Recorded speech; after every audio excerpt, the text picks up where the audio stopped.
This program is designed to provide general information with regards to the subject matters covered. This information is given with the understanding that neither the hosts, guests, sponsors, or station are engaged in rendering any specific and personal, medical, financial, legal, counseling, professional service, or any advice. You should seek the services of competent professionals before applying or trying any suggested ideas.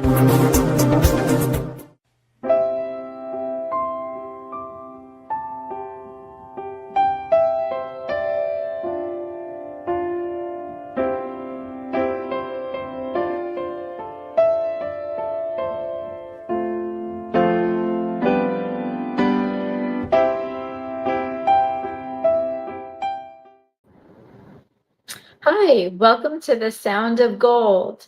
I'm so glad to have you listening or watching me today. If you've been here before, if you've heard me before, or even if you haven't, my name is Lisa Eva Gold. I'm a music composer. They call me the instant composer because I create my own music, and I'm also a music teacher. I teach piano and I do a lot of other things, but to keep it focused, that's what I do mainly. And my reason for having this show is there is so much talent out there in our communities that I really think that a lot of people don't get the attention they need. And I also believe that a lot of us, musicians or family, parents, or seniors, all ages, who are inspired to be musicians want to learn. And the best way to learn is to have a music coach, a music teacher, or go to a music school that's local.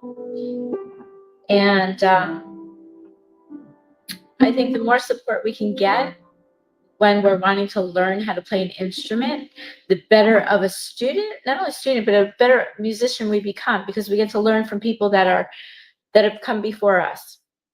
And even myself, even though I'm a music teacher, I still enjoy taking lessons because being a musician, there's never okay, I've reached that platform and I'm done.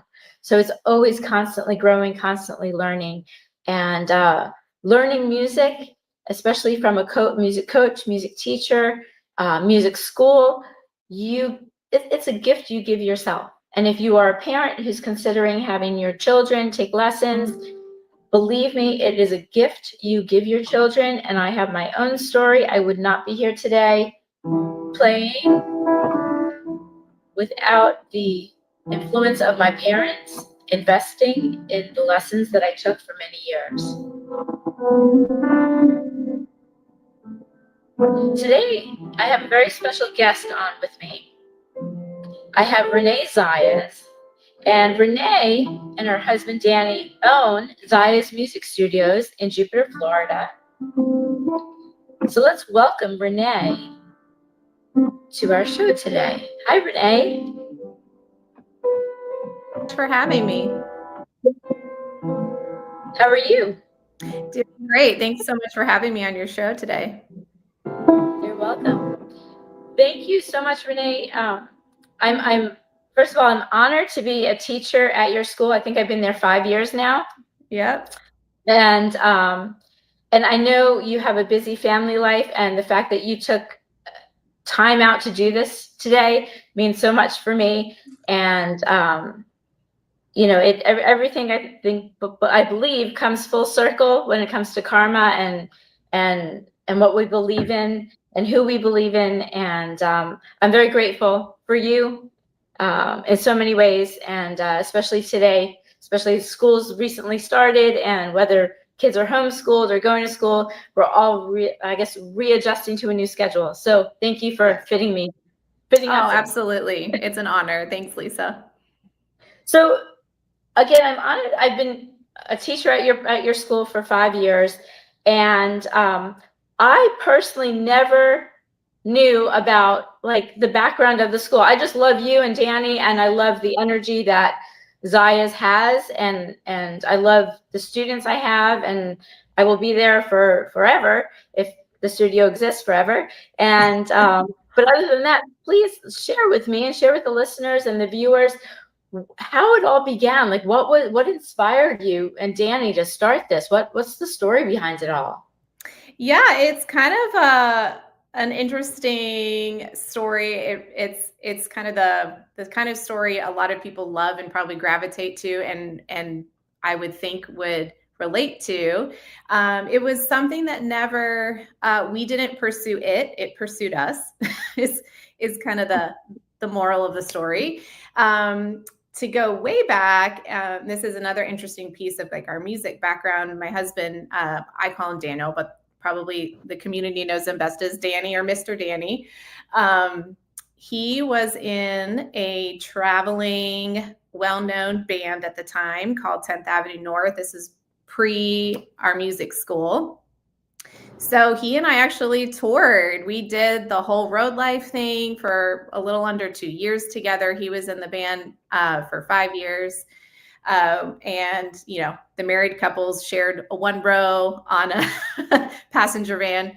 So we had the classic startup band life, which they ended up becoming very popular and well known. So we're so thrilled for them. And then we came off the road just because that life is very taxing, especially when you're married. And we just began kind of reestablishing our life through music. And one of those was he began teaching just privately out of his home on the side. And while he was pursuing the rest of his degree in music. And before you know, we had this little apartment kind of in a not so great part of town. And we ended up having like 30 students over time, just kind of coming in and out of our dinky little apartment. And one day we just kind of looked at each other and were like, is this something? Is this something we didn't even know we needed or we knew could be? And one day we just kind of made the decision to take the risk and to just go for it. And our little tiny living room was getting very crowded, as you can imagine. I would be cooking dinner on the stove and there'd be parents in my living room. And so one day we just decided to go for it. And what do we have to lose? So we got a commercial space down the street. And initially we were looking at like a 1 or 2 room, super small space. And the landlord we were working with at the time was like, oh, I'm sorry, I can't let you have that space. It's not the right zoning, but I have this other space. And it was to us at the time, this massive commercial space. We were like, we're never going to fill this. Like it's just us and maybe one other teacher, but it ended up working out.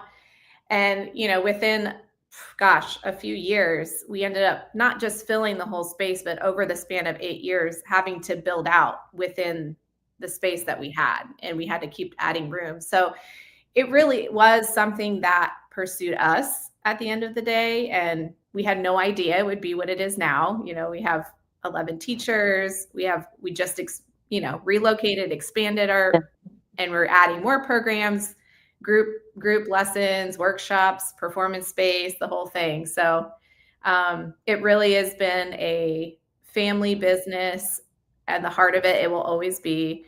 And our passion is very much twofold: to continue passing on music, of course, and the development of music, but also using it as a means to build integrity in the next generation. It's kind of an avenue of mentorship and partnering with parents. My gosh, I think every parent could raise their hand and say, we need some help. So we're kind of like, how it is, that you're the third influence in their life a lot of times. And that's a really special thing to have. Yes, it is. Yes, it is. Now, how many students do you have now, like total in the school?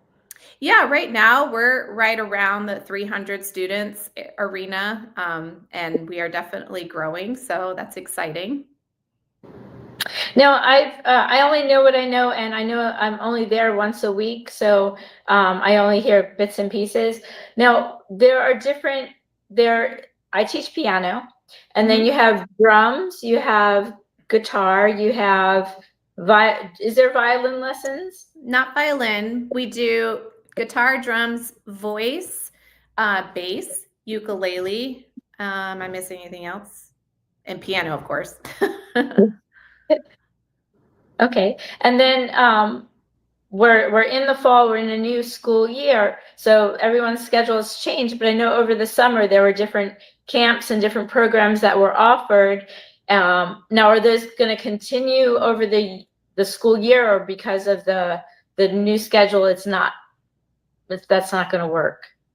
Yeah, so we have a few different things that we're super excited about. We're actually launching soon. We have group band ensembles, which are so fun. It's, taking kids out of the classroom and plugging them into a full band setting, which is such a great experience. So it's like the liaison between their private lesson time and doing like annual showcases and recitals, which we have and are so fun. So that's a really exciting addition to our programs. And then we also have we're going to be offering group guitar lessons, group piano lessons eventually, and group drum lessons. And then one really fun thing happening soon is our junior music class, which is going to be for targeting, like we call it grown-ups and their littles is kind of who it's for. So it's, for those students who are under the age of 5 who aren't quite ready for private one-on-one lessons, it's an opportunity for the parent and their young one to just have a fun time together and explore music and have exposure to it in a really fun, playful setting. So that's something we're also going to be launching this fall. Now, is that something similar to, because I have a daughter that's, well, she's 28 now, but back when she was a baby, I remember like programs like Gymboree or Mommy and Me kind of programs. Yes, exactly. It's right along those lines. Okay. Moving on, I know, like, well, not really, but kind of, the students range from like 5 years old to whatever, like 100. Yes. Yes. Yeah. 100. Yes. I mean, I think I would give someone an award for taking lessons at 100. That's amazing. One of my private students, in fact, I had her this morning. She's 94. Wow. That's incredible. I asked Danny to help me pick music. There was a song I needed to find, and he helped me find it, which was, I was very thankful for, because it has nothing to do with, but anyway, I always appreciate your feedback and your husband's feedback. So the school ranges from ages 5 to 100, which I mentioned, and I love the different programs that I didn't even know that went on there. And I love the fact that the ensemble, that idea, I think is so important, because I'll focus on myself. When I took 13 years of lessons, I started at the age of 5. And when I became a teenager, I kind of rebelled. But then when I grew up, I went back to playing and learning. But I think the hardest thing to break through is those one-on-one lessons, and then go home, practice by yourself, and then come back and play what you've learned. The hardest thing, what I'm getting at, is like, if I go out and play with a group of friends, like, I wasn't trained to do that. If you sit me down at the piano and say, okay, play in front of like a stadium of 10,000 people, I can do that. But if you put like a band with me, I'm like, okay, I'll just sit here and watch, because I'm just not. It's a different skill. It's a different skill. So I love the idea that you're bringing that to the table, because it's so needed. Because at the end of like the day, I know what I know, or my students know what they know, but to be able to bring it in as a group, and especially looking at the next generation, and where is music going? What is going to become of it? What is it going to be in 10, 20 years from now? Is it going to be as original and as how would I say it? Not vulnerable, but as musicians, when we compose music, we're vulnerable. We're sharing those deepest feelings, and when we listen to music, certain songs will be like, oh my gosh, it takes me back to that place, or it makes me feel this way. And you can't recreate that on a computer. You can't recreate that like with AI. So it's so wonderful to continue to have this. Let's keep music alive. Let's bring the kids in, bring the adults in. Let's do one-on-one lessons. Let's do group lessons. I love that. Yeah. I love that. Well, and it's kind of like we have students of all ranges, ages, stages of life, different goals in mind. Of course, as you can imagine, and most parents would agree, not, their student may not plan on or have aspirations to pursue music full time in their future. However, it's such an incredible developmental piece for adults and young students. It builds confidence. It connects your brain, psychologically, developmentally in a completely different way than academics or logic would. It just kind of taps into a completely different part of you. I remember hearing from a kind of a testimony from one of our parents. This is a very interesting thing to me. Her daughter had some sort of speech impediment, and she was going to all of this medical, physical therapy for it. Had tried several different things, and she had enrolled her student with us for voice lessons. And after a period of time of her taking voice lessons, her speech impediment completely went away. Wow. And it was like I couldn't believe it. I was like, "Are you joking?" She's like, "We tried everything, but it was her singing, and something about it just made her everything kind of align." And I think that's true of music in a lot of different areas, just in our psyche, in our soul, in our bodies, physically. It does have a lot of power and weight and influence, both for, adults and younger students. And we do work, some with students who have some special needs. And that's also, we've watched so much improvement and growth in those students through music. It's been pretty mind-blowing over the years to watch the change that we see over time. Sure. And some of our students do go on to have, we have I know at least 2 or 3 of our graduated students are in Nashville, and they're full-time actively pursuing music production, touring, recording, the whole thing. We have students locally who are doing music full-time. So it's been such an honor to watch the journey over the past 17 years and kind of stepping in quite literally from generation to generation through music. That's amazing. And it's so beautiful to see too. And I know I've had, again, speaking for myself, I've had some students through Zayas that have been with me for a few years. And first of all, the dedication and the commitment that goes into the instrument and learning how to play it, it's what I said earlier in the beginning of my show. I don't know if you heard before you came on, but music is a gift you give yourself, or music is a gift you invest in your kids for, because it's something that you grow upon. It's something that if you work at it, you never forget it. Or those who, later on in life didn't make it a career, but you could still remember Twinkle Twinkle Little Star. There's little pieces of it that you just take with you forever. Yeah, I mean, not to get off the subject, but the whole idea of what you were sharing with that one student, to me, and I share this in a very little way, but it comes from a big place in my heart. Everything is energy, and sound is our frequency, the way people go about their behaviors. It's all frequency, and it's almost like the instrument itself doesn't do anything unless you play it. And I tell my students, I go, you're the magician. You're not only the musician, but you're the magician, because you get to create and you get to play, what we're learning with sheet music or what have you. But then I also encourage students to work on, I focus a little bit on ear training. I focus a little bit on improvisation, because you just don't want to always play somebody else's music without feeling in it. So, so I just think it's a beautiful thing. And I want to continue to be that inspiration as a teacher and as a musician to listeners and to my students.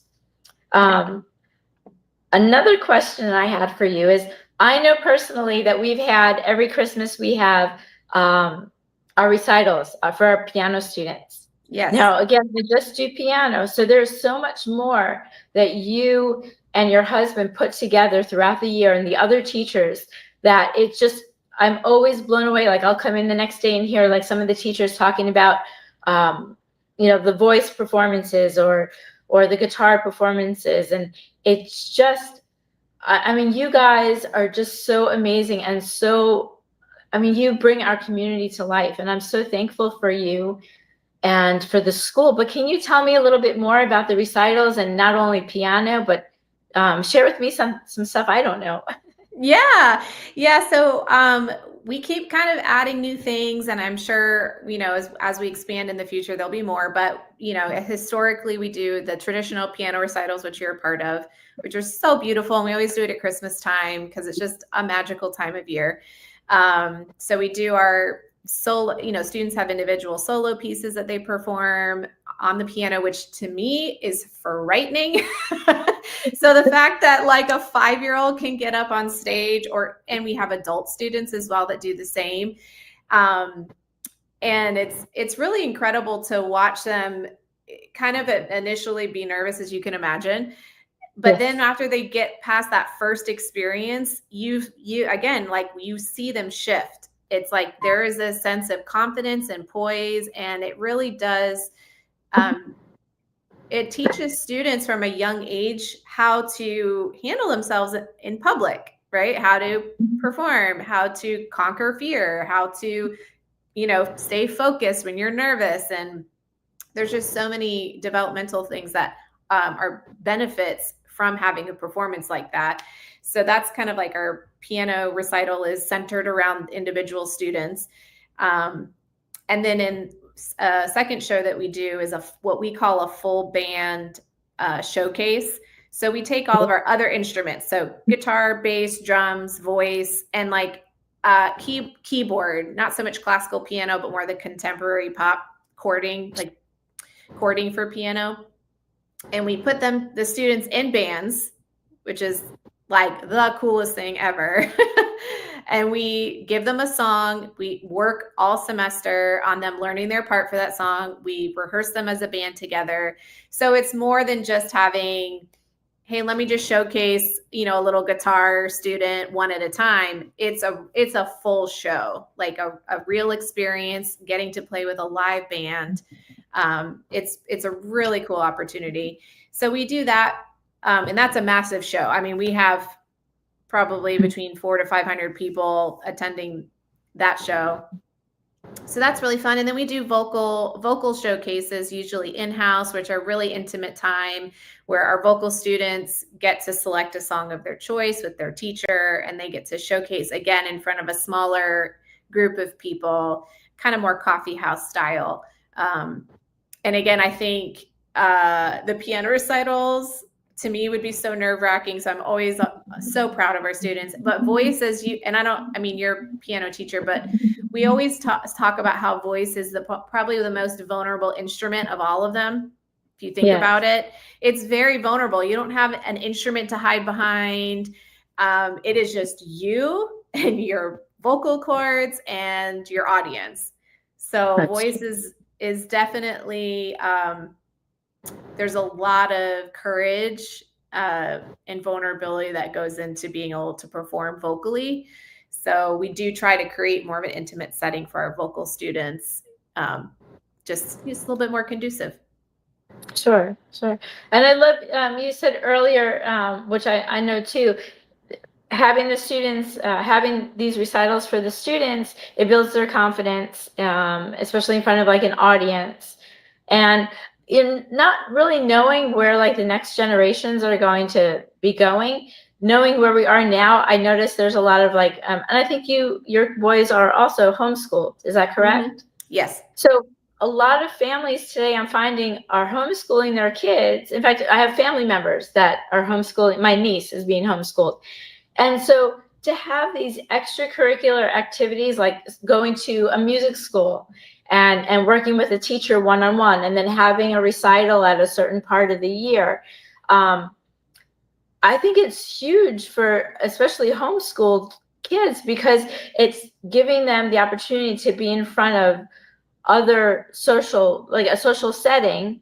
And then how do you show up for that social setting? Because if we're home, and I look at my niece, and like she is so smart. She's got so much energy. Yet when she's in front of like so many people, and she does play piano, she loves the attention, and it's almost like she wants to do her best. So it's almost like I'm finding the homeschooled children are almost performing even better because they want to show up better. Right. Yeah. That makes Do you sense. feel that way? Yeah.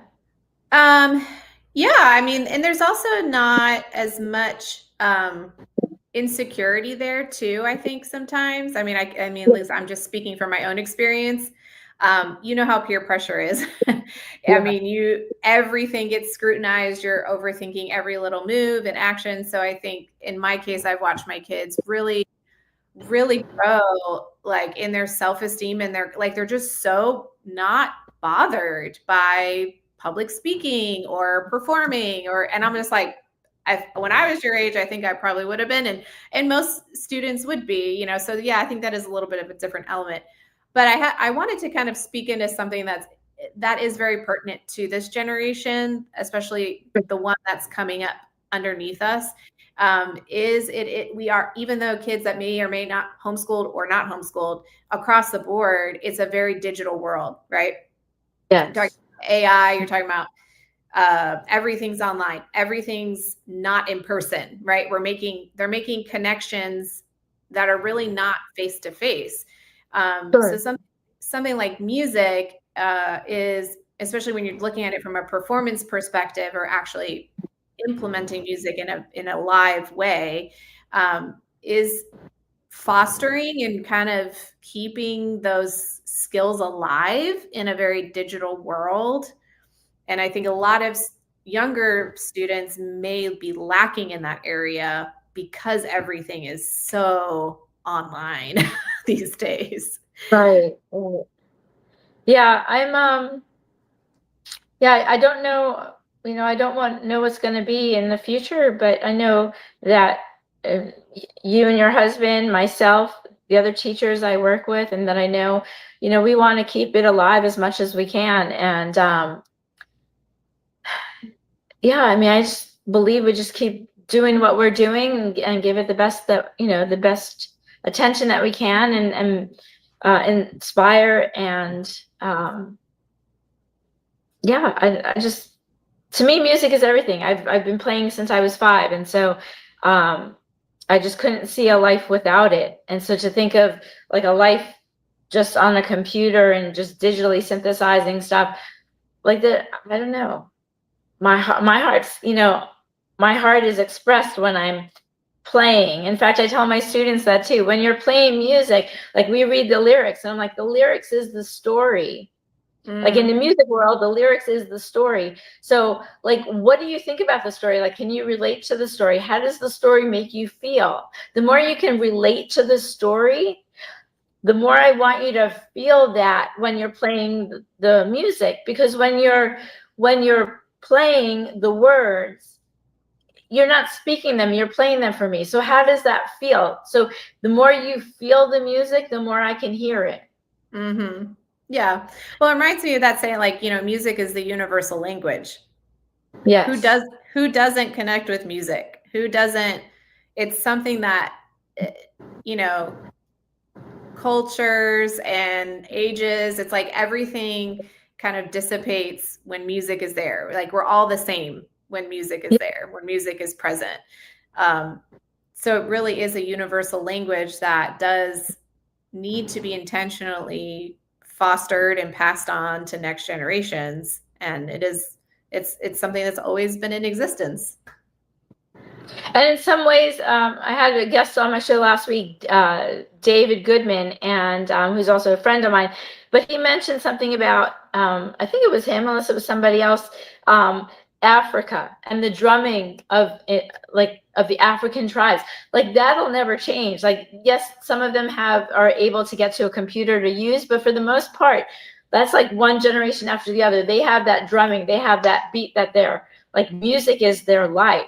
Mm-hmm. And it's almost like, gosh, I don't know if bringing that into our culture, more into our culture, because it's the heartbeat of the rhythm that really keeps it all going. Mm-hmm. and I'm not just saying drumming, it's just rhythm, melody, music, and the sound. Like you said, it's a universal language. We can all, no matter where we are in the world, if we hear a song, we're either going to dance or we're going to cry or we're going to laugh or we're going to smile, or it does something to the human being that it draws out. Just it touches our deepest feelings. I just think music is amazing, and I know we kind of want to watch the time, and I know you have other obligations. Do you have any last minute words you want to share with us about Zayas Studios? I know we're in Jupiter, Florida. Yep. Any inspiring words you'd like to share with our listeners and viewers? I'm also thinking about the people who may be listening. Obviously, there's parents out there, and we're obviously adults. But to us adults, it's never too late to pick up music, to get back into music. And I can't tell you how many adults have walked through our doors. They're probably the most fearful of them all to sign up or to try it or to get back into it. And I would just encourage those group of people, like, you'll never regret doing it. We've watched, I think our adult students, once they finally cross the threshold of just building enough courage to do it, they're some of our most long lasting clients because they just get hooked. And you don't realize, I think, as you get older and you start adulting and parenting and doing all the life things, you don't, passion and music and art and creativity tend to take a back burner, right? Like, we lose that in the midst of the demand and chaos that is adulting.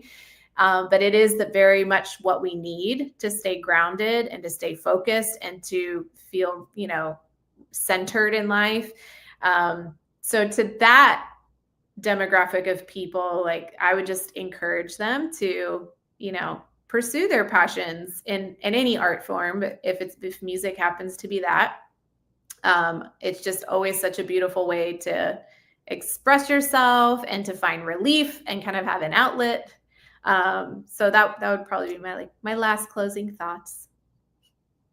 Well, thank you, Renee. And thank you so much for your time today. And not only because I'm a teacher at Zayas Music Studios, it's just such a warm, welcoming place.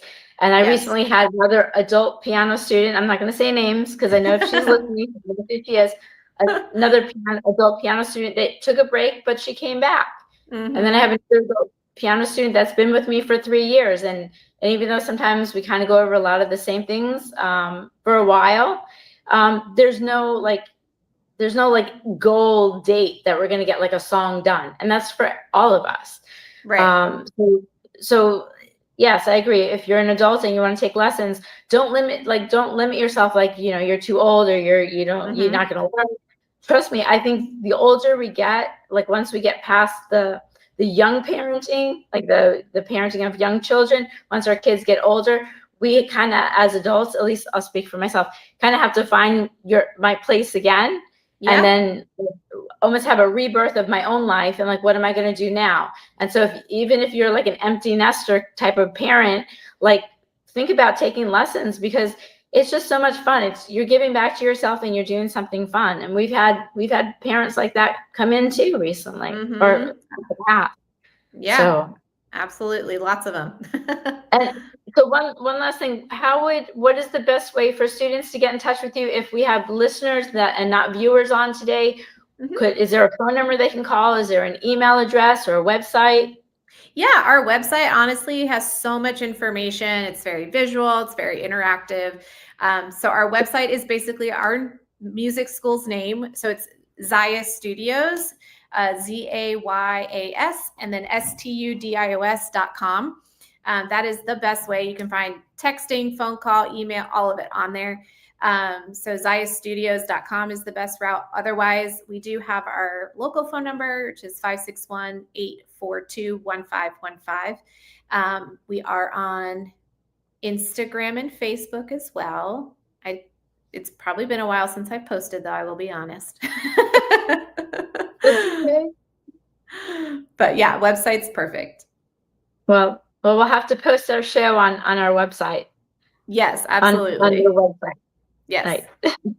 So, well, thank you so much, Renee. I know you're, like I said, you have other commitments. I appreciate your time today. And this has been so much fun. Yes, thank you so much for having me, Lisa. It's been a pleasure. Absolutely. I look forward to seeing you maybe next week. Yes, 100%. Okay. Have a great day. Well, thank you very much. I was so excited to have Renee on the show today. And we got our interview finished a little bit earlier, and that's okay because today I thought I could share some music with you. And if you're driving, just kind of use this as your time to just relax and listen in. If you are home or in a space where you can sit back and close your eyes, go ahead and do so. Because I believe that music can be very healing and relaxing. It's fun to play music we've heard in the past.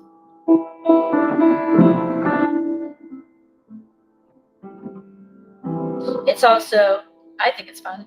I also find it fun to just kind of sit back and relax and listen to music that helps me kind of stop. Because I'm not gonna say I'm a type A because I don't think I am. But I do like to always keep busy with something. And I will purposely turn on some relaxing music every now and again just to be more present.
Thanks for tuning in today, everyone. I appreciate every one of you.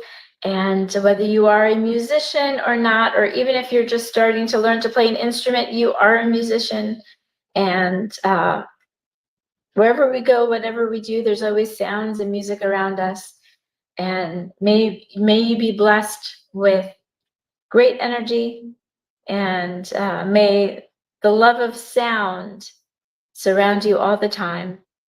And may you be in good health and be happy. I think that's what we're ultimately here for, is to live our existence in happiness and in peace.